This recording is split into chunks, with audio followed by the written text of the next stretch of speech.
Welcome back to Ferris Sports Update. On our final segment, we'll talk women's golf, and with us, Jacqueline DeBoer. And Jacqueline, first of all, welcome to the show. Thank you. Thanks for having me. This past weekend, the Bulldogs in action at the GLIAC Championships, and talk about the team's performance this past weekend. You had the lead going into the final day, finished third in the GLIAC, but a tight race in the conference. Yeah, it was.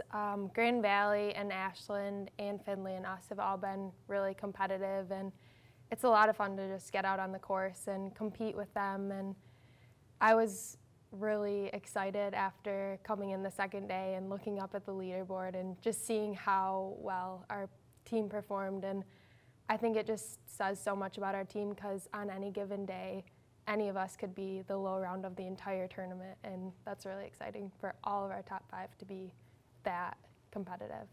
How were the weather and the course conditions down in Bowling Green, Ohio for the GLIAC Championships? Yeah, the first day was pretty average. It was cold, but not too bad. The second day was beautiful. It was almost 70, and then the third day was just rainy and windy, but we play in that a lot. I think we just had a little bit of nerves in the beginning and kind of worked it out towards the end, but we couldn't come back. So a lot of work has been put in here throughout the year. You started off in the fall and obviously had a fall season, winter training, and then into the spring, and certainly a number of tournaments to get ready for the GLIAC Championships. Yeah, definitely. I think that it's been a little bit difficult for all of us northern teams to compete because we haven't had a lot of opportunity to get outside and play, but I think that we're doing really well for the conditions we've been given.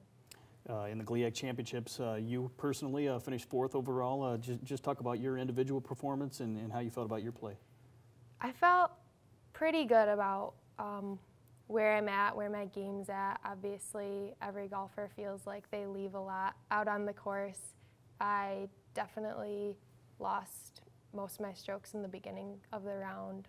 The first 3 holes were tough. I think I was just really nervous, but it was really good preparation, and I think we're all just so much more excited for regionals, and we're all just excited to get back in the hunt again. Bulldogs expected to receive a regional bid coming up here this week, and regionals next week. Talk about what you do between now and then to get ready for the regional tournament. Yeah, I would say putting is the best putting team of the tournament is going to win the regional, and I think that our whole team knows that, and I think we're really going to get out there and practice our short game really well this week. How have you had to kind of combat the weather here this spring with some of the tough weather, and how does that impact your game, obviously not being able to practice as much as you'd like outside at times? I think it definitely makes our team a lot more mentally tough, especially getting out in the conditions and having to play through them. It gives us a lot more focus and determination, and we just realize how much passion we have for the game to be willing to play in the snow and rain and wind and sleet. The Bulldogs, one of the favorites perhaps going into the regional, ranked 7th in the region, and just talk about what it takes for you and for the team to be able to compete for a regional title and a trip to nationals. I think it just takes us all to play pretty good rounds. It was unfortunate yesterday because we all kind of struggled at the same time, but I mean, we shot 305 the second day, and that wasn't even the best we could play, so that was exciting. I think that if we all just come together and play the game we know we're capable of, we can get to nationals. We kind of talked earlier in our track segment about how golf is kind of like track, an individual sport, but at the same time, yeah, it's a team sport. How do you help each other along throughout the game and throughout your rounds? I think there's a really healthy competition on our team, and it's exciting because we're all so close, so we can push each other, but also we're really excited when any of us performs really well. The Bulldogs have certainly had been able to establish kind of a tradition here at Ferris State, especially over the past decade, of being one of the better teams, not only in the region but in the country. Just talk about what that means to you and being a part of that tradition here at Ferris State. Yeah, it's really exciting to just be able to be part of the program and to hopefully provide some leadership for the future and what's to come in the program, and it's just really exciting to be a part of it now. I know you've kind of had an opportunity here since your freshman year to really be a part of the lineup and a key part of the team. Talk about what's been some of your most memorable moments here at Ferris State.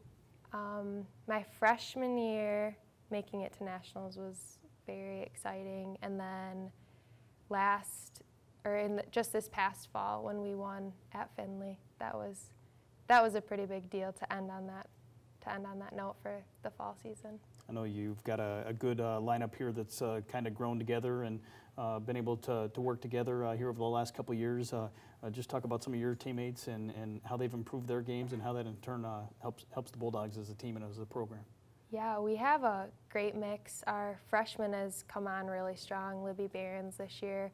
Ashley Swanson, she had the medical redshirt last year, and she's really come back and she's been fighting through it all season, and her performance has just been really solid. And Emily and Cooper have just been constantly improving. Cooper was our transfer, and so Cooper, Emily, and I all came in kind of together as freshmen, and I've just seen them improve so much. They're two of the most improved players I've ever seen. As you get ready to head into the regional, what are kind of some of the team and individual goals for the Bulldogs as you move into the regional championships? We definitely want to make it to nationals. That's our big goal, and I think we'd all love to place top 10, and I think we're all capable of it. We just got to see how it turns out, how well we can just keep our mental games really tough. Obviously, along with perhaps the regional championships, you're a student athlete here at Ferris State, and tough way to end the academic year with some of the academic programs. Just talk about that balance as a student athlete, what your major is and what you hope to do down the line. I am a nursing student, so that's really tough because it's definitely my priority. I hope to work overseas as a medical missionary, and it's really hard to balance the two passions, especially at the end of the year, because regionals is so important, but in nursing, our finals are worth a really large percentage of our grades. So it's tough and stressful, but all the girls on the team are there, so we definitely are able to rely on each other for kind of this moral support. How did you, I guess, get your start in golf, and what got you interested in playing and want to be a college athlete? My whole family plays golf. My dad's a huge golfer, and I've grown up on a golf course since I was about 8, and my brother plays, and so it was always fun to kind of tag along with the guys and play golf. And yeah, I just developed my swing through playing with them and going out and just having fun. We'd play as a family Sundays, and it was just fun. I know some big competition still left here in your Bulldog career. I guess what's your ultimate goal here in your golf career at Ferris State? Hopefully 2 more trips to nationals. Going to Daytona Beach in a few weeks would be great. Well, best of luck to the Bulldogs as you get ready for the regional championships, and congratulations again on a great performance at the GLIAC Championships this past weekend. Thank you. That's going to do it for another episode and our final episode of the 2012-2013 athletic season of Ferris Sports Update. A reminder to stay tuned and look for us next fall, and follow all the action online at ferrisstatebulldogs.com. Thanks for tuning in.